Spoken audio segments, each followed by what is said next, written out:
Sebab dia JE gitu. Ada Joshua kita di belakang tapi dia pakai JO. Kamu punya pakai JI. Jadi puji Tuhan karena Joshua. Saya harus biasakan sebut nama Joshua nih karena kita sudah biasa sebut Joshua. Jadi ada dua Joshua di dalam gereja kita sekarang, satu JO, satu JI. Puji Tuhan lah. Jadi dia juga boleh tolong kita dalam pelayanan musik. Saya rasa dia boleh karena dia pandai main drum. Kalau orang yang pandai main drum memang main gitar memang dapat lah. Jadi itu saya mengucap syukur karena dia ditempatkan di gereja kita sepanjang tahun ini. Jadi pada bulan ini kita masih belajar tentang kasih. Sengaja saya buat tema-tema khas supaya kita senang belajar dari satu topik ke satu topik. Dan tahun ini kita belajar tentang buah Roh Kudus. Dari bulan 1 sampai bulan 9 itu adalah buah Roh Kudus. Jadi buah Roh Kudus yang pertama yang kita belajar pada bulan ini adalah tentang kasih. Minggu lalu kita belajar tentang arti kasih itu, tapi kita teruskan lebih kebahagiaan yang lain tentang apa yang di dalam kasih itu.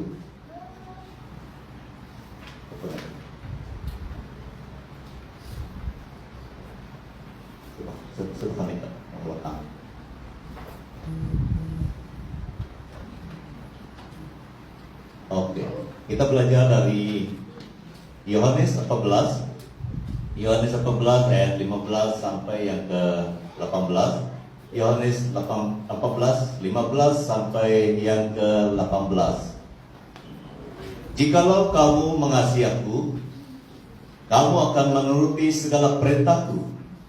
Aku akan minta kepada Bapa, dan Ia akan memberikan kepadamu seorang penolong yang lain, supaya Ia menyertai kamu selama-lamanya. Penting sekali, selama-lamanya di sana. Yaitu Roh kebenaran. Dunia tidak dapat menerima Dia, sebab dunia tidak melihat Dia dan tidak mengenal Dia. Tetapi kamu mengenal Dia, sebab Ia menyertai kamu dan akan diam di dalam kamu. Aku tidak akan meninggalkan kamu sebagai yatim piatu. Aku datang kembali kepadamu. Bapak Ibu saudara-saudara yang kasih dalam Tuhan Yesus Kristus, ini merupakan petanda kasih itu di dalam kita. Apabila kita sudah percaya pada Tuhan Yesus Kristus, dan Dia akan memberikan kasih-Nya. Dan cara Dia memberikan kasih-Nya juga ada tanda-tanda yang akan kita belajar pada pagi ini. Itu sebabnya kita sebagai anak-anak Tuhan, mulai dari pemimpin, termasuk kami yang pastor, dan juga anggota gereja Tuhan, semuanya harus mengasihi Tuhan. Karena itu adalah tanda-tanda kita sudah percaya kepada Tuhan, sudah ada hubungan dengan Tuhan, ada persekutuan dengan Tuhan. Pasti kita mempunyai kasih kepada Tuhan Yesus Kristus. Jadi itu juga tanda ada buah Roh Kudus. Karena kasih kepada Tuhan itu adalah tanda ada buah Roh Kudus. Ada tanda Roh Kudus dalam kita, di mana kita boleh mengasihi Tuhan. Tidak mungkin ada Roh Kudus dalam kita kalau kita tidak mengasihi Tuhan. Kita pasti mengasihi Tuhan kalau Roh Kudus itu sudah ada dalam diri kita. Amin. Ini adalah tanda kita sudah dipenuhi dengan Roh Kudus Tuhan itu, di mana tanda yang jelas itu kita sungguh mengasihi Tuhan. Kita sungguh mengasihi Tuhan dengan sepenuh hati. Jadi Bapak Ibu saudara-saudari, ini yang Tuhan mau lihat dalam kehidupan kita. Apabila Tuhan melihat dalam kehidupan kita itu benar-benar ada kasih yang tertuju pada Dia, tidak heran Dia selalu hadir dalam kehidupan kita. Inilah perlu pupuk. Kita perlu pertahankan ini.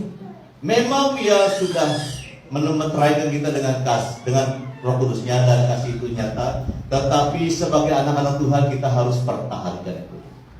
Kita harus pertahankan itu. Ada beberapa yang kita belajar tanda mengasihi Tuhan. Ini yang perlu kita lihat. Jikalau kamu mengasihi aku itu adalah Tuhan, kamu akan menuruti segala perintahnya. Ini penting. Cara kita pertahankan kasih ataupun iman kita pada Tuhan itu kita menuruti segala. Kalau segala ini tidak ada yang terkecuali. segala perintahnya, perintah Tuhan. Jadi Bapak Ibu saudara-saudari yang kasih, ada satu peristiwa yang ada di Taman Eden suatu ketika dulu. Tuhan sudah memberi satu perintah kepada Adam dan Hawa, satu saja. Semua buah dalam taman ini boleh kamu dua makan, kecuali yang di tengah. Tetapi akhirnya mereka melanggar perintah itu, saudara. Mereka melanggar. Itu sebabnya mereka terpisah daripada Tuhan karena mereka melanggar perintah itu. Ada pemisahan antara Tuhan dengan manusia itu karena mereka melanggar. Itu adalah dosa. Segala sesuatu yang melanggar perintah Tuhan akan terjadi dosa dan kesalahan. Jadi Bapak Ibu saudara-saudara yang kasih, apabila kita mau mempertahankan kasih kita pada Tuhan, jangan melanggar perintah Tuhan. Kalau kita melihat dalam firman Tuhan, semua perkara dalam hidup kita ada perintah. Di antara suami istri, apa perintah di antara suami istri? Suami harus mengasihi istri, istri harus tunduk kepada suami. Semuanya ada tersenarai. Anak kepada orang tua, hai anak-anak, taatilah orang tuamu, itu perintah. Hai bapak-bapak, jangan timbulkan amarah anak-anakmu, itu perintah. Tetapi didiklah mereka dalam ajaran dan nasihat Tuhan, itu perintah. Dan perintah Tuhan juga jangan mengingini barang orang lain. Apabila kita lihat ada buah mangga, ada buah nanas, kalau kita melanggar perintah Tuhan, kita curi itu, melanggar sudah. Jadi sebenarnya banyak perintah Tuhan yang kita perlu kenal, yang perlu kita taati. Apabila kamu ditempatkan di tempat pekerjaan harus jujur, itu perintah Tuhan, harus jujur. Jangan kurang hormat kepada majikan. Pagi ini tadi saya sharing tentang Tuhan, hamba kepada Tuhan. Kita harus hormat majikan kita. Majikan kita itu adalah tempat kamu bekerja. Majikan dalam gereja kita adalah Tuhan Yesus. Jangan salah, majikan kita dalam gereja bukan pusat, bukan daerah. Majikan kita dalam gereja adalah Tuhan Yesus. Kita bukan sama dengan Tuhan Yesus, kita bukan majikan. Yang menjadi majikan gereja adalah Tuhan Yesus.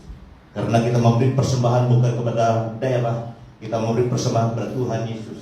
Kita sudah berdoakan, Tuhan inilah persembahanku. Jadi apabila kita memberi persembahan kepada Tuhan, yang mempunyai persembahan kita itu adalah Tuhan Yesus. Bendahari hanya mengatur apa yang perlu, itu uang Tuhan Yesus yang diatur. Daerah mengatur uang Tuhan Yesus juga, pusat juga mengatur uang Tuhan Yesus.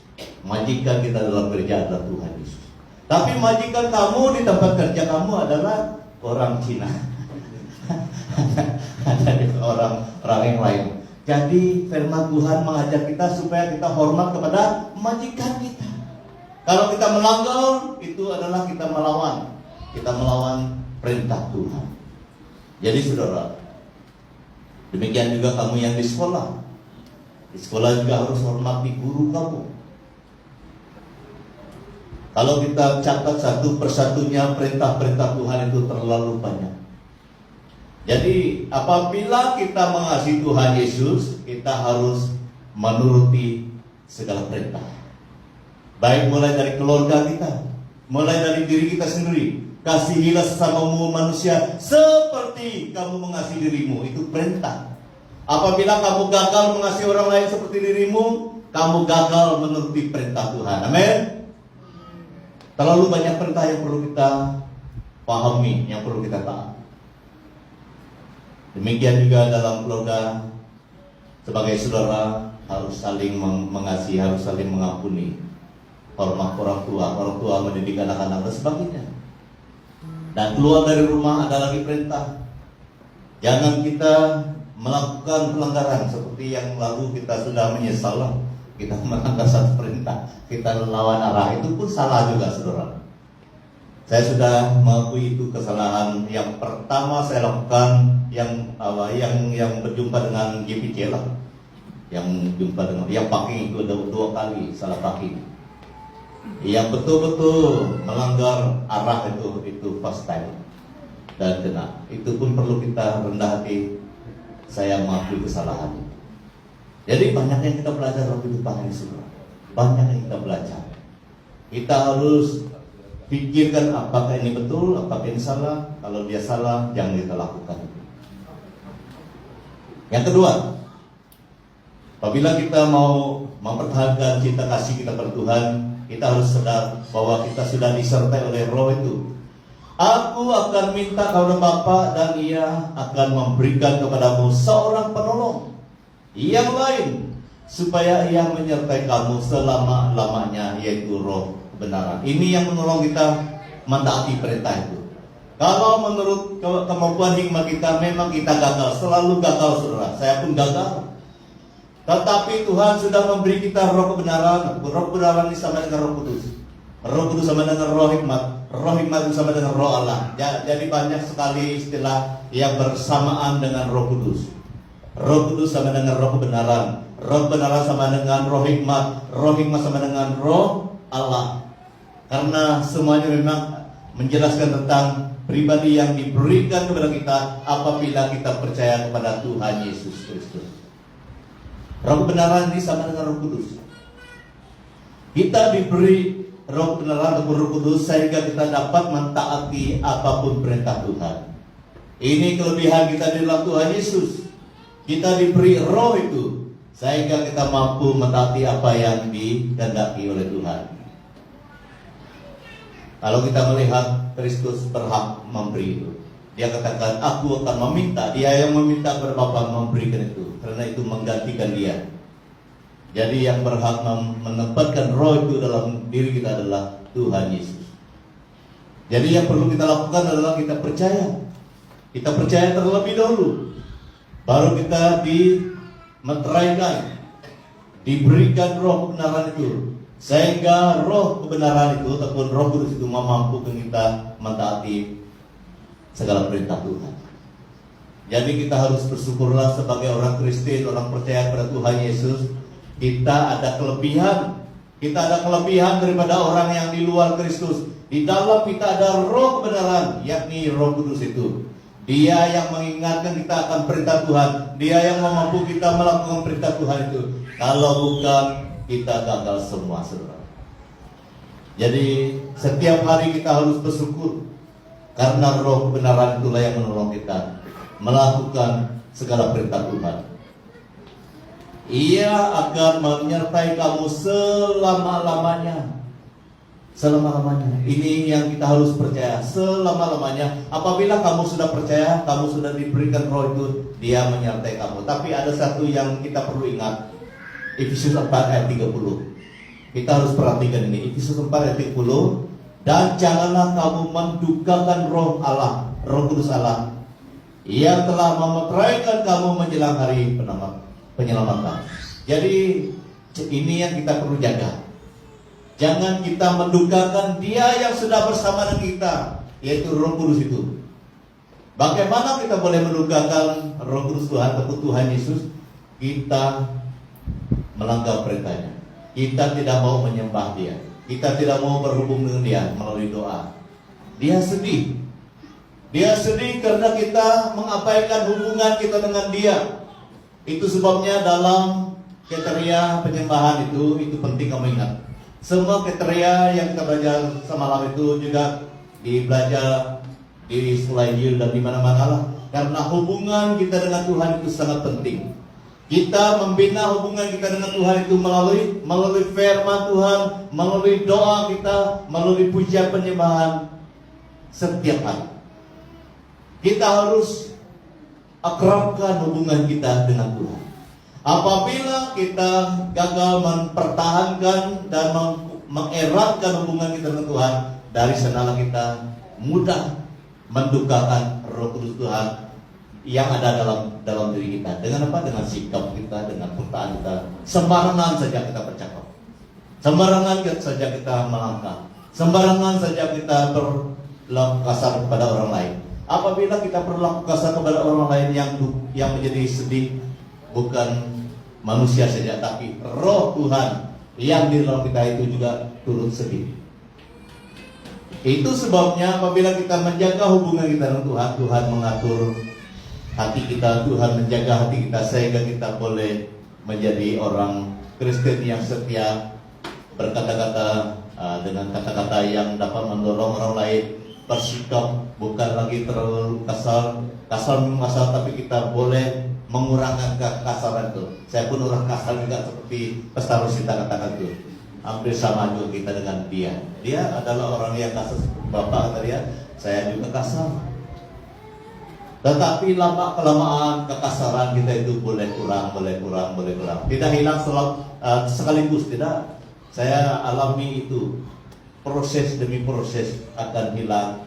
Kenapa dia hilang? Karena kita terus belajar firman Tuhan dan kita terus bersekutu dengan Tuhan Yesus melalui doa, melalui penyembahan kita, melalui firman Tuhan. Jadi ini yang kita jaga, jangan kita mendukakan Roh Kudus Allah itu yang di dalam kita. Kita semua ada miliki itu karena kita percaya. Jadi Bapak Ibu saudara-saudari, kita harus pertahankan hubungan kita dengan Tuhan. Yang ketiga, dunia tidak dapat menerima dia sebab dunia tidak melihat dia dan tidak mengenal dia. Tetapi kamu mengenal dia sebab ia menyertai kamu dan akan diam di dalam kamu. Dunia yang dimaksudkan itu adalah orang yang tidak percaya, orang yang belum percaya, orang yang jauh dari Tuhan, yang tidak mau menerima Tuhan. Itu dunia yang dalam konteks ini. Tetapi kita kenal dia, kita menerima dia sehingga dia diam di dalam kita. Ini yang kita perlu syukuri, karena Roh itu diam di dalam kita. Demikian juga Roh membantu kita dalam kelemahan kita, sebab kita tidak tahu bagaimana sebenarnya harus berdoa, tetapi Roh sendiri berdoa untuk kita kepada Allah yang dengan keluhan-keluhan yang tak terucapkan. Jadi ini yang menghiburkan kita, saudara. Itulah kita harus terbuka saja waktu kita berdoa. Apa saja bahasa kita gunakan, apa saja hikmat kita gunakan dalam doa. Karena kekurangan kita itu akan ditambahkan, akan disempurnakan oleh Roh yang di dalam kita itu. Ini pasti, karena firman Tuhan menyatakan Roh itu yang akan menyatakan segala keluhan, segala keperluan kita kepada Tuhan Yesus, kepada Allah Bapa. Jadi ini adalah sesuatu yang kita perlu kenal, karena Dia sudah di dalam kita. Semua orang yang dipimpin oleh Roh Allah adalah anak Allah, dan Roh itu bersaksi bersama dengan kita. Puji Tuhan, Dia bersaksi bersama dengan kita. Seperti mana training kita semalam itu, memang kita lakukan apa yang dapat kita lakukan. Tetapi apabila Roh itu bersama dengan kita, yang melawat orang, yang melihat kesaksian itu adalah Roh itu, adalah kuasa Roh itu. Ini saya sangat percaya. Itulah saya akui, kami hanya menyampaikan firman, kami hanya menyampaikan khotbah sharing. Yang bekerja dalam hati manusia itu adalah Roh Kudus Tuhan, bukan kami, bukan kita. Itu sebabnya kita harus bersyukur karena Roh itu sudah diam di dalam kita. Dia yang telah menyertai kita dan yang menyempurnakan apa yang kurang pada kita. Apalagi kalau kita buat pelayanan dan sebagainya, Dia yang menyempurnakan. Termasuklah berdoa yang disebutkan dalam Roma 8 ayat 6 itu. Jadi ini mendorong kita semua. Waktu kita berdoa, jangan kita mau samakan doa kita dengan yang lain. Jangan copy paste doa orang lain. Gunakan doa kita sendiri, saudara. Gunakan bahasa kita sendiri. Gunakanlah gaya kita sendiri. Tidak perlu ikut orang lain. Karena kita mempunyai Roh di dalam kita itu. Roh itu yang menyempurnakan apa yang kurang pada kita. Amin. Itu kita harus yakin. Yakin pada diri kita sendiri. Tidak perlu ikut orang lain. Tuhan kenal apa yang ada pada kita. Tuhan akan mencukupi apa yang kurang pada kita. Karena di dalam kita itu ada Roh kebenaran. Yang seterusnya kita belajar yaitu tentang nomor 4, itu Tuhan menyertai umatnya. Dia katakan dalam, ada satu yang tinggal, karena kita adalah baik Ya, kita adalah baik. Itu sebabnya dia diam dalam kita. Baik ini adalah tempat Tuhan diam di bumi ini. Satu-satunya tempat Tuhan diam adalah tubuh kita, karena kita adalah baik Allah. Kita harus bersyukur. Yang keempat pada hari ini adalah kita harus percaya, ya.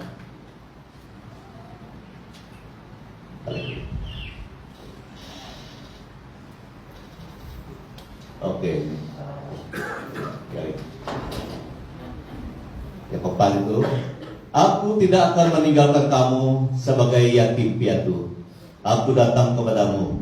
Jadi ini janji Tuhan, dia tidak meninggalkan kita seorangan. Karena dia kenal siapa yang percaya pada dia. Kita semua adalah orang yang percaya pada Tuhan Yesus. Dia tidak meninggalkan kita seperti yatim piatu. Artinya dia tidak meninggalkan kita, membiarkan kita seorangan. Karena dia mau menyertai kita. Dia mau menyertai kita. Itulah sebabnya kita harus bersyukur. Tuhan tidak membiarkan kita sendirian, namun dia menyertai kita. Kalau kita melihat dalam Galatia 4 ayat 6, dan karena kamu adalah anak, maka Allah telah menyuruh roh anaknya ke dalam hati kita, yang berseru, ya Aba, ya Bapa. Yang kedua, Matius 10 ayat 20, karena bukan kamu yang berkata-kata, melainkan roh Bapamu, dialah yang berkata-kata dalam kamu. Jadi ini adalah sesuatu yang Tuhan berikan, titipkan. Dalam Matius itu adalah janji Tuhan kepada murid-muridnya. Dia berjanji, apabila kamu pergi memberitakan Injil, jangan khawatir, karena bukan kamu sendiri yang berkata-kata, tapi roh Bapa.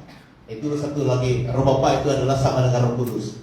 Roh Bapa, Roh Kudus, Roh kebenaran, Roh hikmat, Roh Allah itu sama. Itu adalah pribadi Roh Kudus. Jadi di sini dikatakan Roh Bapa. Jadi kalau kita kaji firman Tuhan, itu ada banyak istilah-istilah yang mengatakan Roh Bapa, Roh Allah, Roh Kudus, Roh benar, Roh hikmat. Itu adalah pribadi yang sama, Roh Kudus Tuhan. Karena dia dari sumber yang sama. Dialah yang memberi kita hikmat. Seperti mana training kita semalam itu, kita slow steady belajar, jangan terburu-buru. Jangan terburu-buru, kita terus belajar. Karena dari usaha kita belajar itulah Tuhan akan terus memberkati kita, memberi kita dari satu tahap ke satu tahap, dari satu tahap ke satu tahap. Yang penting kita mau belajar. Dari sanalah Tuhan mempercayakan yang seterusnya. Kalau kita tidak mau, bagaimana Tuhan memberi seterusnya? Ini yang perlu kita ingat. Apabila kita mau dipakai Tuhan, apabila kita mau yang baru daripada Tuhan, apabila kita mau hikmat daripada Tuhan, Tuhan akan beri. Tetapi kalau kita tutup hati kita, tidak mau belajar, tidak mau teruskan lagi, Tuhan pun tidak mau paksa. Ini yang saya tahu daripada Tuhan kita. Jadi demikian juga kita, dia tidak mau membiarkan kita sendiri. Dia adalah Bapa yang bertanggung jawab. Apabila kita melayani seperti ini, layani saja. Jangan khawatir, karena roh yang dalam kita itu akan menolong kita. Itulah semalam itu latihan itu tidak terlalu lama lah. Karena kita buat lama karena kita khawatir kita tidak sempurna pada kesalahan ini. Karena itu kita perlu paham, kita buat latihan secukup-cukupnya. Tetapi apabila kita tampil di sini pada hari yang nyata itu, di sana kita lihat roh Bapa itu, roh Kudus itu akan tolong kita. Jadi kita tidak perlu terlalu khawatir, kita buat latihan cukup 1 jam kan, 1 jam lebih, cukuplah dapat dan sebagainya. Dan kita percaya apabila tiba masanya kita melayani, kita melakukan yang lain itu, kita percaya roh Bapa, roh Kudus, roh Allah, roh benar, roh hikmat yang dalam kita itu akan menolong kita. Ini yang perlu kita ingat. Karena Tuhan mau menyertai kita, mau memakai kita semua, sehingga kita dapat menjadi anaknya yang tetap memuliakan Dia selama-lamanya. Jadi ini kita perlu ingat, kita perlu sungguh mengasihi Tuhan. Tanda kita mengasihi Tuhan itu kita harus menuruti segala perintahnya. Ingat, segala perintah Tuhan itu adalah merangkumi semua kehidupan kita, dari pekerjaan kita, dari tingkah laku kita. Jadi jangan kita ulangi kesilapan yang di Taman Eden itu. Satu saja perintah diberikan, gagal, sehingga semua orang mengalami akibatnya. Jadi perintah itu merangkumi banyak perkara, mulai dari diri kita sendiri, keluarga kita, di tempat kita bekerja dan sebagainya. Dalam pelayanan pun kita harus setia. Karena kita sudah diberi banyak tugas dan beberapa tugas, kita harus setialah menjalani tugas kita sebagai guru sekolah minggu, sebagai penjelis gereja, sebagai pastor, sebagai anggota gereja. Tanggung jawab kita sebagai anggota gereja juga, kita harus ada bahagia kita dalam pemberian kita dan sebagainya. Kalau kita tidak terlibat, artinya kita tidak mau bersama-sama dengan yang lain. Jadi tanda kita mengasihi Tuhan, kita juga terlibat dalam pelayanannya. Seperti yang di tepi dinding itu RM1 1 minggu. Jadi kita jangan lupa RM1 1 minggu tuh. RM2 1 minggu pun tidak, karena ada beberapa kali kita masuk gereja kan malam Rabu boleh Pak masuk RM1 lah kalau kita bahas RM1. Nah, itu juga kita punya komitmen lah, kita punya komitmen. Kita mau terlibat dalam pelayanan Tuhan karena kita mengasihi Tuhan. Datang ke gereja setiap minggu ada tanggung dijalakan, kita juga terlibat. Itu juga tanda kita mengasihi Tuhan, saudara. Amin. Perlu ada tanda-tanda yang kita lakukan, membuktikan bahwa kita mengasihi Tuhan. Barulah Tuhan percaya kita mengasihi Dia. Mari kita berdoa. Tuhan Yesus, Engkau terlebih dahulu mengasihi kami. Sebelum kami dilahirkan, Tuhan sudah menyatakan kasih-Nya. Rela mati bagi kami di kayu salib, dikuburkan, namun bangkit pada hari yang ketiga, mengalahkan kuasa maut, kuasa gelap, kuasa dosa dan sebagainya. Kami sambut keselamatan daripada Tuhan, karena itu adalah tanda Tuhan mengasihi kami. Tuhan, pada pagi ini Tuhan mengajar kami melalui firman-Mu, supaya kami juga membuktikan kasih kami kepadamu Tuhan. Dan kami harus ingat segala perintah Tuhan. Tolong kami semua. Kami memuji Engkau karena Engkau telah memberi kami roh kebenaran, sama dengan roh hikmat, roh kudus, roh Bapa. Kami bersyukur karena Engkau telah memberikan roh itu dalam hati dan hidup kami. Dan Tuhan, tolong kami semua supaya kami ingat ada pribadi-Mu dalam diri kami. Beri kami keyakinan, beri kami kekuatan, semangat untuk terus hidup bagi-Mu, melayani Engkau Tuhan, karena kami bukan sendirian. Kami disertai oleh roh kebenaran itu. Roh kebenaran itu adalah daripada Tuhan yang menolong kami selama kami hidup. Selama kami hidup di bumi ini, roh itulah yang menolong kami. Terpujilah nama-Mu Bapa. Tuhan, Engkau melihat semua keperluan kami, anak-anak-Mu dalam ruangan ibadah ini, yang masih kecil, yang sudah dewasa dan tua sekalipun Tuhan. Kami tahu Engkau mengerti keperluan kami. Mungkin ada dalam ruangan ibadah ini yang dalam kelemahan tubuh. Kami berdoa di dalam nama Tuhan Yesus, Engkau tolong kami semua. Mungkin ahli keluarga kami, saudara kami yang tidak sempat bersama dengan kami karena kurang sehat juga Tuhan. Kami ingatkan ketorikan juga supaya Tuhan tolong dan terus tolong dia, siapapun Tuhan, yang berseru dalam nama-Mu. Dan demikian juga bagi keperluan kami yang lain, dalam keluarga kami, anak-anak kami yang masih sekolah, dan kami sendiri yang bekerja dimanapun. Tuhan mengenal apapun yang kami perlukan. Tuhan, itulah sebabnya kami beria-ia dan bersemangat datang ke rumah-Mu, karena kami mau mengalami Engkau. Kami mau Tuhan mendengar suara hati kami, mendengar doa kami, mendengar keluhan kami, karena Engkaulah satu-satunya sumber pertolongan pengharapan kami Bapa. Tuhan, hamba-Mu tidak sempurna menyebutkan apapun keperluan kami semua, tetapi Engkau adalah Bapa yang kekal, Engkau adalah Allah yang perkasa, Engkau adalah Tuhan yang sempurna, mengenal setiap keperluan kami masing-masing dalam ruangan ini. Terima kasih Bapa, terima kasih. Dalam nama Tuhan Yesus Kristus kami mohon semuanya ini. Amin. Jadi saya beri masa kepada majelis gereja kalau ada berita sidang, dan nanti ditutup dengan doa penutupan. Oke, doa penutupan.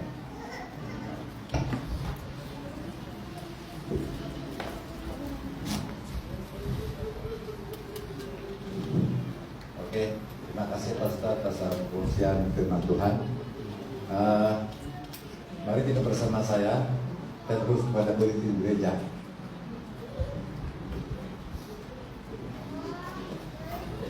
Baik, kembali nanti.